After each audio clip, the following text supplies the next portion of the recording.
Hey there everybody, it's Maggie from Personal Euphoria with today's plank story. So as usual, it doesn't have to be a plank. You can pick any movement you like, from taking some deep breaths to getting up and marching in place, or just doing a few shoulder rolls, and while I talk, move your shoulders in any way you want.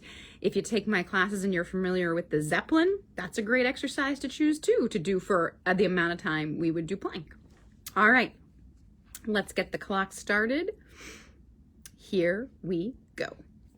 All right, so I think some of you might know that every February I give up processed sugar. And sometimes, like this year, that lingers in certain ways. So I haven't been eating processed sugar Monday through Friday since then. Well, a few years ago, when I gave up sugar for February, I continued that into March. And so I had given up sugar for about 2 months when we went on a trip to Mexico, which was truly in many ways one of my favorite vacations because we saw so many beautiful things. But I knew I wanted to try whatever I want, including some dessert and sugar. And so we had gone out to this restaurant, and my Spanish is like just so-so. It's not great, but if I review it, usually it can get me by.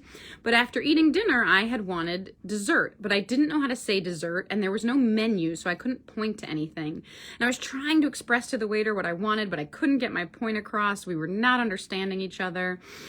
And so then I thought, I can't say dessert, but I'm pretty sure I can say food. Do you have food with sugar?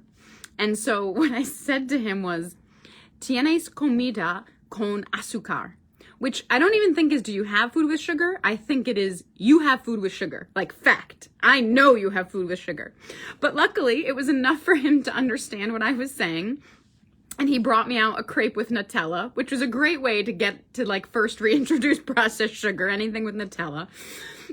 So I ate that. And then the thing I really wanted to find in Mexico was churros, because I love a good churro. And we went into all these different bakeries. We went to like different street corners, couldn't find anything. We would try to ask at the bakery, is there not some place you could get churros? We spent hours trying to find a churro.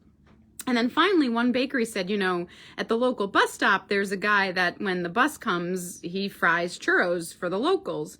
And so we hung out at the local bus stop to find this man who made incredible churros. And so we called him Churro Man to ourselves, not to him. And then every chance we got, if we were anywhere near that, we would stop and visit Churro Man and get a churro, and they were delicious. So that is a 2-minute and 12-second plank.